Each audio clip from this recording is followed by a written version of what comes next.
কালকে রাত্রিরেই বন্ধুরা আমি একটা হঠাৎ করে এমন একটা গল্প শুনলাম, সেই গল্পটা আপনাদেরকে না শুনিয়ে পারলাম না। তো ফার্স্টে তো আপনাদের ওই গল্পটা শোনাতে চাই, যেটা খুবই কষ্টকর আর কিছু শেখারও আছে সেটা থেকে। সেকেন্ড, আমি দুটো ভাইয়ের হেয়ার কাট দেখাতে চাই। ওরা আমার খুব কাছের, আমাকে অনেক কিছু নতুন নতুন হেয়ার কাটের আবদার করে। ওরা ডান্সিং প্রফেশনের সাথে যুক্ত, তো ওনার স্যার এখন বলেছে যে একটু ছোট করতে। তো ওদের ওরা অলওয়েজ নতুন নতুন ডিজাইন নিয়ে আসে, আর ওদের ডিজায়ার আমি ফুলফিল করি। তো চলুন দেখা যাক কী হয় এবারে। একটা মেয়ে ছিল, ওই মেয়েটার একসময় চুল ছিল তার কোমর পর্যন্ত, একদম silky smooth hair, long hair, হাওয়াতে উড়তো। কিন্তু সময়ের সাথে সাথে তার হেয়ার শর্ট হতে থাকে, ছোট হতে থাকে। কিন্তু বন্ধুরা, সময় বদলালো, সেও বদলালো, আরও চুলও ছোট হতে থাকলো। প্রথমে তো সময়ের জন্য, তারপর টেনশনের জন্য, তারপর লাস্টে জানেন, কেমোথেরাপির জন্য। আমরা চুল কাটতে গিয়ে বন্ধুরা স্টাইলের কথা ভাবি, অনেক কিছু স্টাইল করি, কিন্তু সে চুলটা পুরো কেটে বাল্ড হয়ে যায় শুধুমাত্র বাঁচার জন্য। তাই যারা এখনও আয়নার সামনে দাঁড়িয়ে নিজের চুল নিয়ে হতাশ, তাদেরকে একটাই কথা বলবো, তোমাদের চুল আছে মানে তোমরা সুস্থ আছো, ভালো আছো। চুলকে নানা রকম কালার করতে পারো, সাজতে পারো, আর সবথেকে বেশি হচ্ছে নিজের যত্নটা নিতে শেখো, নিজেকে ভালো রাখো, সুস্থ রাখো। কারণ চুল শুধু স্টাইল নয়, এটা জীবনের একটা গল্প। আমাদের হেয়ার শুধু স্টাইলের জন্য নয়।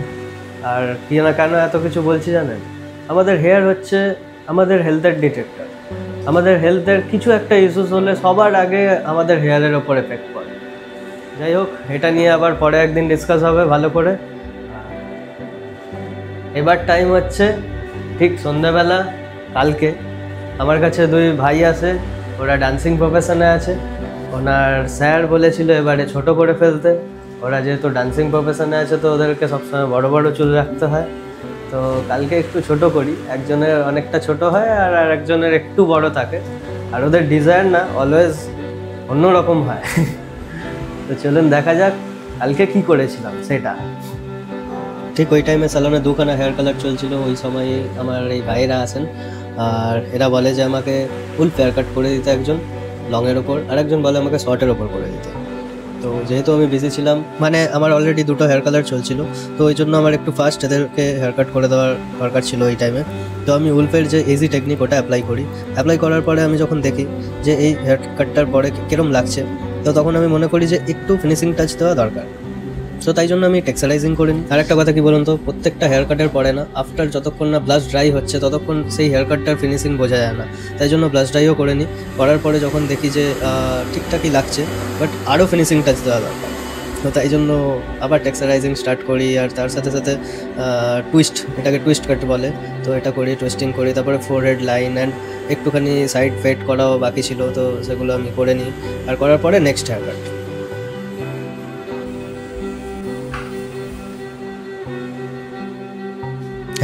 এই ভাইয়ের হেয়ার কাটের যে ডিজাইনটা ছিল পুরোপুরি অন্যরকম, একটু হাটকে।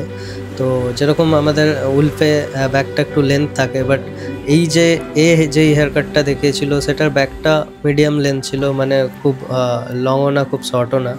তো মিডিয়াম লেন্থের যেহেতু হেয়ার কাট ছিল, আর যে টপ এরিয়াটা ছিল ওটা একটু ওয়েভ টাইপের ছিল, মানে কোরিয়ান টাইপস, অনেকটা কোরিয়ান টাইপস হেয়ার কাট আপনারা বলতে পারেন।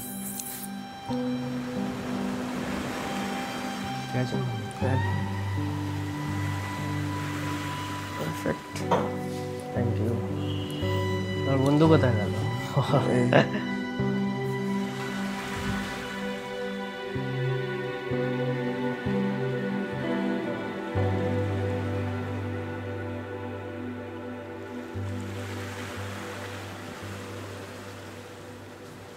আমারটা তো উল্ফ, এটা ছোট উলফ।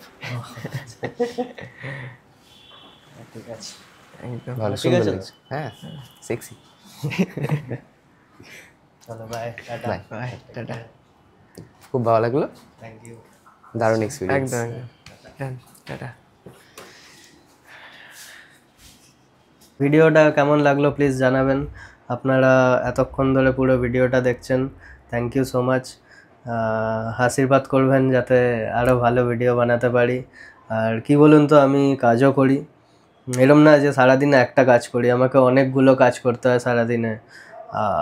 তার সাথে সাথে ভিডিও এডিটও করতে হয়, তার সাথে সাথে মিউজিক মানে কোথায় কী মিউজিক দেব এভরিথিং আর কি নিজের হাতেই করি, সবই আপনাদের আশীর্বাদ আর ভালোবাসা। তো আর ভগবান শ্রীকৃষ্ণ,